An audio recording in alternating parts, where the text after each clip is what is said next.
Hey guys, and May the 4th be with you. And welcome back to Brexit. Brexit England, Northern Ireland, and Eastern Europe. And in Brexit England, it seems that for the first time ever, we will need photo ID when we go to vote. And today's voting day as well for the local elections. And the last time these seats was up, I think the Tories lost over 1,000 seats. I don't know how much more they can actually have, but all the council seats are up, and they reckon they're going to lose another, maybe up to another 1,000 seats again. But Labour have to be the people who take all of those seats. But you see, with the Tories, right, and the Republicans, right, they the only way that they can win elections is by gerrymandering. I mean, they've been at it for absolute years, especially more so in America, because in America, the Republicans never ever get anywhere near the amount of votes what the Democrats get. But because of this weird college system, what they've got, right, it favours the Republicans, and even that now is coming to an end. So that same type of thing is coming over to this country, and it's the starting from today. Because I mean, the Tories have got so much stuff going against them, because firstly they know that that Gen Z, right, is going to be very, very difficult for them to get people to vote for them from the Gen Z community, right? Because there's you to understand that generation, yeah, you have to be woke, and if you're not woke, right, then you're going to be in a lot of problems, because you've seen a lot of that generation, yeah, they actually don't want to hear what the racists have got to say. They're just not interested. So therefore it's a real struggle for them, because I mean you've got all the trans issues as well, right? So depends on on your perspective on that. And then obviously you've got like the the issue over climate, right? And it's things like, again, anti-vaxxers and all this type of nonsense. And the Gen Z generation don't seem like they really want to entertain any of the nonsense that like the older generations would put up with. So to be with that generation, right? Either you have to be in that generation, or if you're older, you have to be woke. So so I can see that the Tories are in a lot of problems, because all of their policies, well, so what policies? Everything they're doing, right, is to do with, culture wars. And those same culture wars is the things what the Gen Z is fighting against. So they both seem to be on a complete different path. The Tories seem to be wanting to have this like much more authoritarian outlook, right? And whereas the Gen Zs don't seem to be that type of they don't seem to be want to be ruled under this authoritarian bullshit that they've got us under, right? Because obviously a lot of people like talk about how much this is a democracy over here, but the truth is that we are ruled over. Yeah, that's what the truth is, because every single law in this country, yeah, has to be signed off by royal assent. So therefore, right, when they're bringing in laws to say, well, you people, right, cannot congregate in more than numbers of two. And if there's even one person making too much noise, we can class that as a demonstration and arrest you. So I mean, they've even brought, I think they even trying to bring out laws now to stop, people like Just Stop Oil from their slow walks, right? So when these people tell you about, oh, we're a democracy, yeah, to an extent. I mean, the fact is, we can say, we can go out there and we can say, derogative things about, about the king, and no one will do anything to us. Obviously, if we're living in other countries, that wouldn't be the case. But when it comes down to the bigger picture, right, we are just living under tyranny. Yes, tyranny, because we're all forced and we're told you must love this family, right? This family who was born, right, and they was anointed by God. And welcome back to By Any Means Necessary. Thank you so much for all your messages sent. And a special thanks to everybody who signed up to my channel. I feel so blessed with so much people that signed up. So thank you so much for that. I'll go for all the messages. I'll answer as many as I can, but I will like all your messages for definite. And we're going to start in America with Tucker Carlson, because Tucker Carlson has been caught out in some, in like some new unheard videos now, right, where he's calling his viewers post-menopausal. Well, he's basically just saying, these people are just absolute idiots. But some of the stuff what Tucker Carlson's been caught out, you think to yourself, why is it, right, when you're in, makeup or whatever, and you're talking all this nonsense, why are people filming you?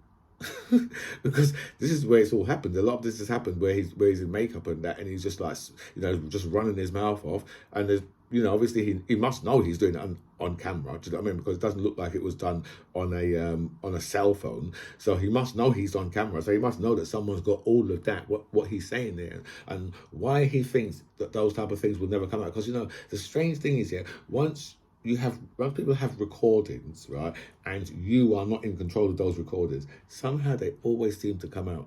But even someone who is as rich and supposed to be as educated as Tucker Carlson don't realize that. And he's from like the Swanson family, and he don't realize that.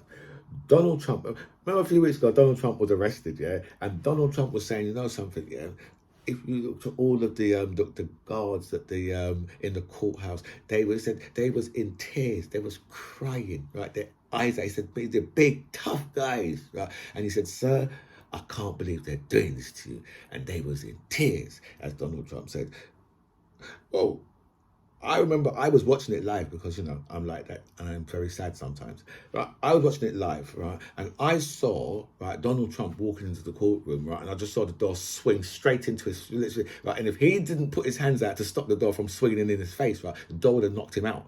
Because the guy, the prison, the court staff that was walking him in, they just treated him like as if everybody else. They was like, I ain't holding the door for you. It must be the first ever time something like that's actually happened to Donald Trump, where someone's walked through a door, right, and not actually held it open for him, right? And I thought to myself, wow, because the court staff, they just showed him the same respect that they show every single person who comes into that court. But Donald Trump will tell you how these people was up there crying. But it's always the same way. He's always talking about, if he's talking about the people from the FBI, he was talking about, the ones who raided Mar-a-Lago, they was crying. It's always the same. It's always the same thing with Donald Trump. A cordless hole puncher is what Lauren Boebert calls an AR-15. A cordless hole puncher. So the disrespect from this woman, right, where you've had so many mass shootings with that particular gun, and this is what they are, because this is a congresswoman, right? But the same congresswoman who thought it was appropriate to have her children on a Christmas card with guns. Remember, she's only like, she's only in her 30s, right? So, and I think she's like more mid 30s, and so you obviously know how her children are young, right? She's got 3 or 4 children, right? And I could just remember that one of the smallest one, like the youngest one, probably 2 or 3, with a proper gun. I mean, you think to yourself, what, they make them in sizes for those children too? Yeah, that's what she calls it, a cordless hole punch, right? Nazi groups.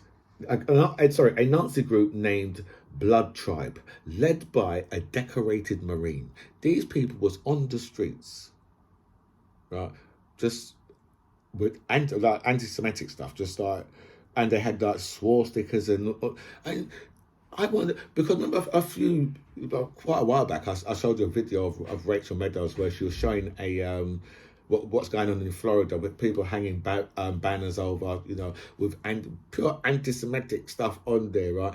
I want to know, why these people are so comfortable to be out on the streets in America, more so in America, because I mean, we haven't had that level over here yet, where people are openly on the streets with swastikas and, with real racism towards Jewish people. We haven't actually had that level come over here yet. We've had bits of it, but not as to what I've seen going on in America, especially Florida. I mean, it's just really disgusting, really terrible. And let's speak about some Brexit, because we've got UK house prices are down, and the Telegraph said, is Brexit to blame? Is it Brexit's fault that UK house prices are down? You know, what someone needs to do? Someone needs to tell the UK house prices that they're supposed to be down, because from what I can see, house prices in this country ain't down anywhere. House prices in this country have been unaffordable for the last like 10, 15 years. They've been completely unaffordable. So, and I haven't seen anything really change in that. But I haven't seen houses, the houses that are being sold for like £300,000 that are really only worth about probably 85, 90 grand. I haven't seen them go down significantly. In fact, all I've ever known is the house price to be going up in price. Armco, they are a chip maker, and they will be listing they'll be making their first listing on the New York Stock Exchange rather than the London Stock Exchange. And you might ask why. Well, they say it's down to Brexit and this country being a complete basket case. So Armco, a chip maker out of Cambridgeshire, they will not. We don't want to be associated with that. In fact, the guy from Microsoft the other day, because they wanted to do a merger, and the guy from Microsoft just said, you know what, Britain is no place to do business.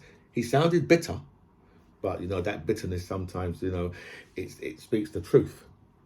Brexit red tape gets the thumbs down from the AV industry. The AV industry have said, you know what, Brexit is absolutely no good for us. But then, this was something that was being said from long before Britain left the EU. The AV industry was saying, listen, this is going to be devastating for us, because remember, a lot of their parts have to go into Europe and then come back out and then back into Europe, for different parts of manufacturing and stuff like this. So where you've got that, right, and now you've got all the new rules and all the red tape, every single time it goes over, it's probably like 4 or 5 times more than it was before in 2016 or even in 2020.